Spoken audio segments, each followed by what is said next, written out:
A noite caía sobre a cidade quando Viola atravessou o jardim abandonado em direção ao antigo galpão onde Rudá a esperava. O ar estava denso, carregado com a promessa de uma tempestade que se aproximava. As câmeras de segurança, discretamente posicionadas por Mavi, registravam cada passo seu. Você veio, disse Rudá, sua voz ecoando pelo espaço vazio. Seus olhos refletiam a luz fraca que entrava pelas janelas quebradas. Precisamos conversar, respondeu Viola, mantendo distância. As coisas não podem continuar assim. Do outro lado da cidade, Mavi observava a tela de seu computador, os dedos tamborilando nervosamente na mesa. Sua respiração ficava mais pesada a cada segundo. Com um movimento brusco, pegou sua arma na gaveta e saiu apressadamente. Filipa, que passava de carro pelo local, diminuiu a velocidade ao reconhecer o carro de Viola estacionado. Algo em seu instinto a fez parar mais adiante, escondida nas sombras. Não posso mais suportar esse jogo de gato e rato, continuou Viola, dando um passo à frente.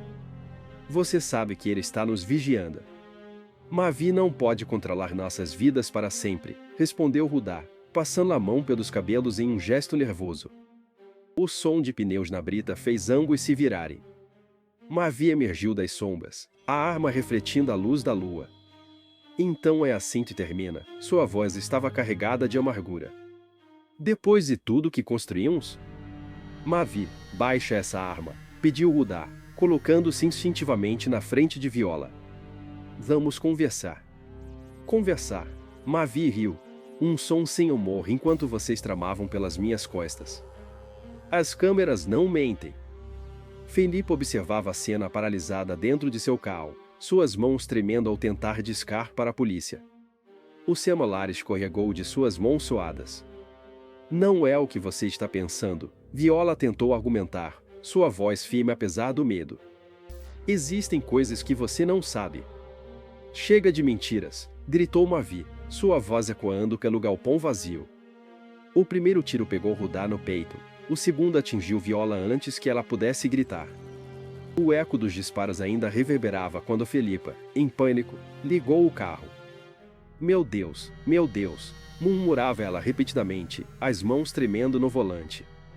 Em sua pressa para fugir, não viu a curva fechada. O carro derrapou na pista molhada, rodopiando no ar antes de se chocar contra uma árvore em uma explosão de metal e vidro.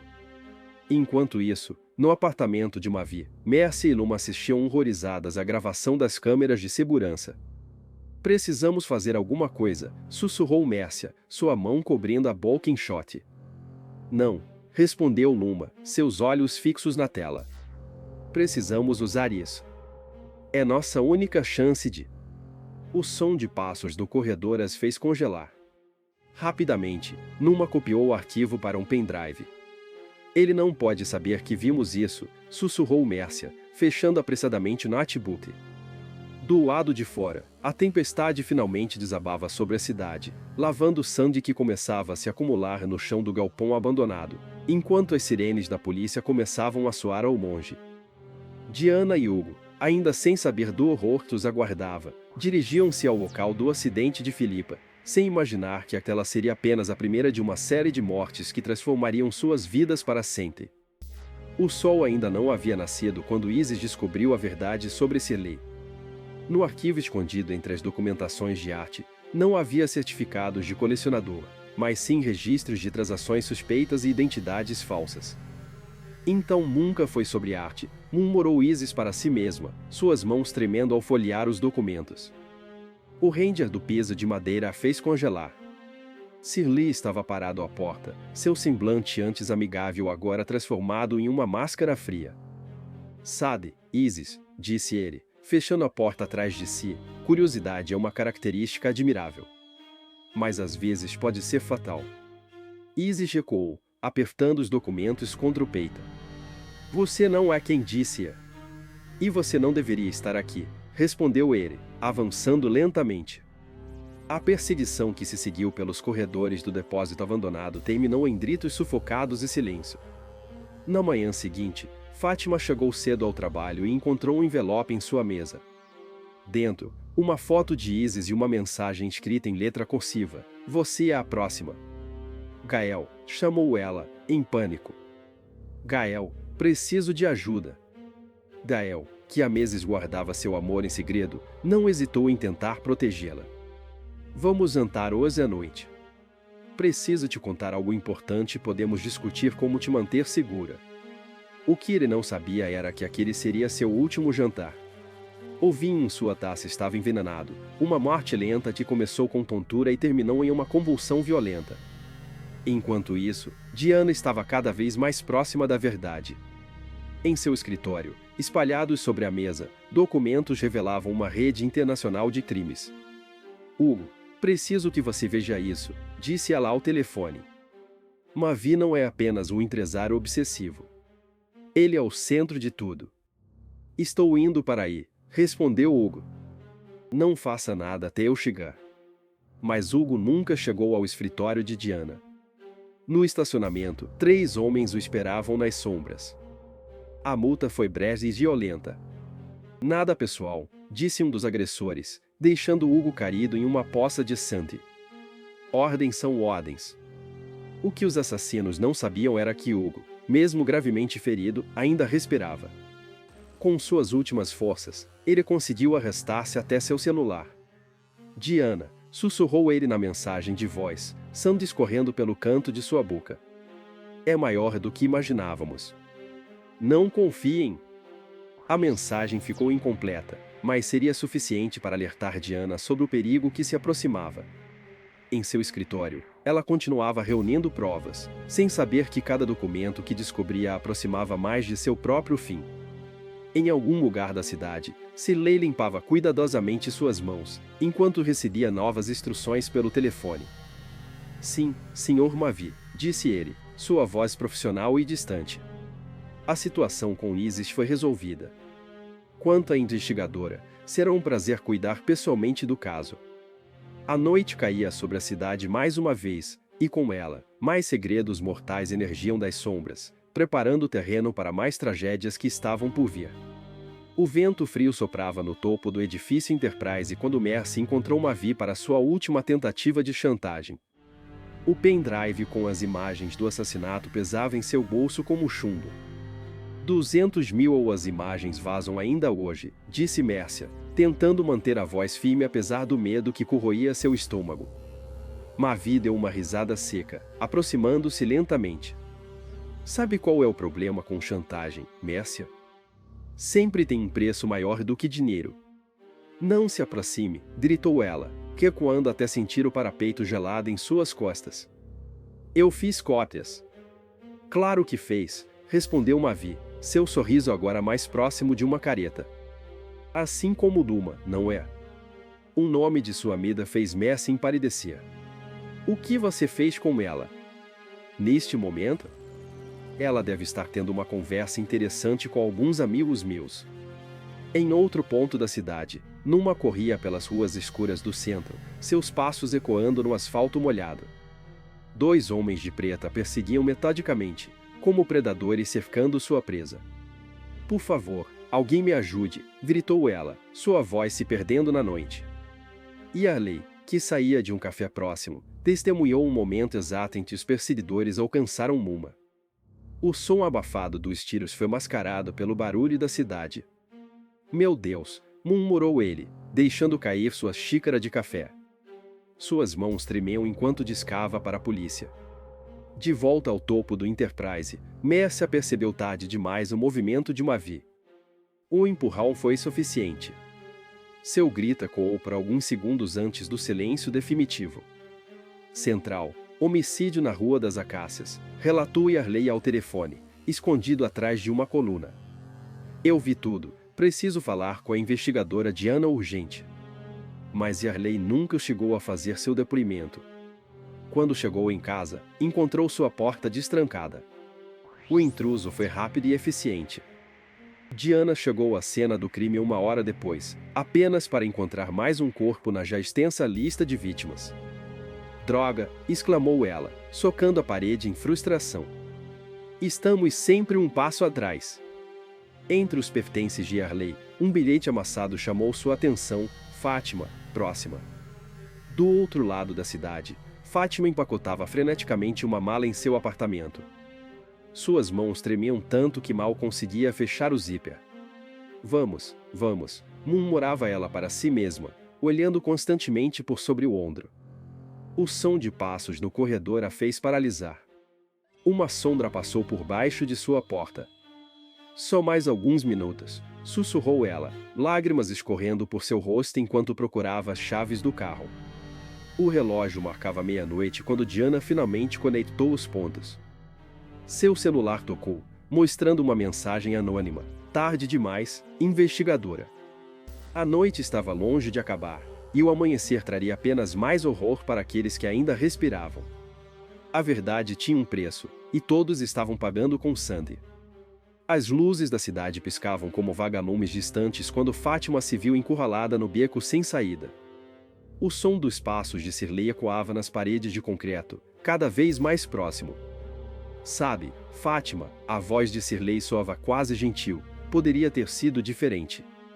Bastava fingir que não sabia de nada. Fátima segurava uma barra de ferro encontrada no chão, suas mãos tremendo. Você matou Isis. E Gael. Na verdade, Shirley emergiu das sombras. Gael foi um trabalho terceirizado. Mas Isis foi pessoal. Enquanto isso, no departamento de polícia, Diana organizava freneticamente as últimas evidências. Fotos, documentos e relatórios formavam um mosaico macabro em sua parede. É tudo interligado, murmurava ela, traçando linhas entre as imagens. Mavi, Shirley, as mortes, o dinheiro, tudo se conecta. Seu telefone tocou, sobressaltando o ar. Era um número desconhecido. Diana, a voz fraca de Hugo chegou entrecortada. Estou, Hospital Central, descobri, cuidado. Do outro lado da cidade, Shirley se aproximava de Fátima como um predador cercando sua presa. Antes de terminar isso, disse ele, tirando uma faca do casaco, quero que saiba que não é pessoal. Sou apenas um profissional fazendo meu trabalho. Foi isso que disse para todas as outras, perguntou Fátima, sua voz tremendo. Na verdade, sim. Ajuda a manter as coisas civilizadas. No hospital, Hugo arrancava os tubos e sensores, ignorando os protestos dos enfermeiros. Sua ferida ainda sangrava, mas ele sabia que Diana estava em perigo.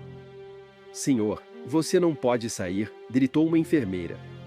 Ela vai morrer se eu não chegar lá, respondeu ele, cambaleando em direção à saída. Em seu escritório, Mavi observava várias telas de câmeras de segurança. Seus olhos se fixaram na imagem de Diana. Ela sabe demais, disse ele ao telefone. Que resolva isso. Agora. Diana estava tão absorta em suas descobertas que não ouviu a porta se abrir. Somente quando sentiu o cano frio da arma em sua nuca, percebeu que não estava mais sozinha. Impressionante trabalho, investigadora, disse Shirley, após terminar seu serviço com Fátima. Pela Timindem Vazia. Vai me matar como matou os outros? Perguntou Diana, seu coração martelando no peito. Com mais respeito. Você chegou mais longe que qualquer um. O som do tiro ecoou pelo prédio vazio. Mas antes que Shirley pudesse se mover, outro disparo cortou o ar. Vida, pare de sangrando, estava na porta, sua arma ainda fumegando. Isso é por todos eles, sussurrou Hugo, antes de desabar no chão. Diana caiu ao lado de Shirley, que a encarava com surpresa no olhar. Em seus últimos momentos, ela viu Hugo ser carregado por paramédicos, deixando um rastro de sangue no chão. O amanhecer se aproximava, pintando o céu de vermelho sangue. Em seu escritório, Mavi recebia a notícia da morte de Shirley, sem saber que seu próprio fim estava mais próximo do que imaginava. A cena no hospital era desumadora. Hugo, cercado por médicos, lutava por seus últimos momentos de vida. Pelo menos, consegui, sussurrou ele, um filete de sangue escorrendo pelo canto de sua boca. Diana, ela teria. Não fale, pediu o médico, mas era tarde demais. O monitor cardíaco emitiu seu último bip prolongado. Enquanto isso, Fátima dirigia desesperadamente pela estrada que levava para fora da cidade. Suas mãos tremiam no volante, cada sombra parecia uma ameaça. Só mais alguns quilômetros, murmurava ela para si mesma. São mais. Os faróis de 3 carros surgiram no retrovisor. Fátima reconheceu o modelo, os mesmos que seguiam Mavi. Não, não, não, gritou ela, acelerando ainda mais. Em seu escritório luxuoso, Mavi saboreava um drink, contemplando sua aparente vitória. As telas mostravam as últimas notícias, a morte de Diana e Hugo, o desaparecimento de Fátima. Está feito, disse ele ao telefone. Todas as luzinhas foram amarradas. Colocou o copo de uísque na mesa e afrouxou a gravata, sentindo um leve formigamento nos dedos. Que estranho, murmurou, observando suas mãos tremerem. Na estrada, os capangas de Mavi finalmente alcançaram Fátima. O carro dela rodou na pista após uma batida, capotando várias vezes antes de parar em um barranco. Confirme se está morta, ordenou um deles pelo rádio. No escritório, Mavi começou a sentir sua visão embaçar. Cambaleou até sua mesa, derrubando papéis ao tentar se apoiar. As telas de segurança ainda rodavam, mas agora mostravam uma gravação diferente. Era a Viola, dias antes de sua morte, manipulando algo no escritório de Mavi. Se você está vendo isso, a voz de Viola ecoou no sistema de som, significa que meu plano funcionou. Mavi tentou alcançar o telefone, mas suas pernas não respondiam mais. Você sempre foi tão meticuloso com suas câmeras, continuou Viola. Mas nunca percebeu que eu também estava assistindo. Cada crime, cada ordem de assassinato, tudo gravado. Não, murmurou Mavi, caindo de joelhos. O veneno já deve estar fazendo efeito. É lento, assim como foi sua obsessão que destruiu tantas vidas. E o melhor? As provas de seus crimes já estão sendo enviadas para todas as redações de jornais da cidade. Mavi tentou gritar por ajuda, mas sua voz não saía mais. Você me matou, Mavi, a voz de Viola continuava, implacável. Mas eu planejei minha própria morte para destruir você. Cada pessoa que morreu depois de mim foi mais um passo para seu fim. Até Diana e Hugo, que sacrificaram suas vidas para expor parte da verdade. No chão, Mavi assistia impotente as telas mostrarem todas suas atrocidades. Adeus, Mavi, foram as últimas palavras de Viola na gravação. O sol nascia no horizonte quando Mavi deu seu último suspiro, sozinho em seu império construído sobre Sandy. As notícias sobre seus crimes começavam a circular, e a cidade aos poucos descobria o monstro que ele realmente era. Na estrada, entre os destroços do carro de Fátima, os capangas de Mavi receberam sua última mensagem: seu império havia caído, e com ele, todos os seus servos. A vingança de Viola estava completa, selada com o sangue de todos aqueles que, de uma forma ou de outra, foram peças em seu elaborado jogo de xadrez mortal.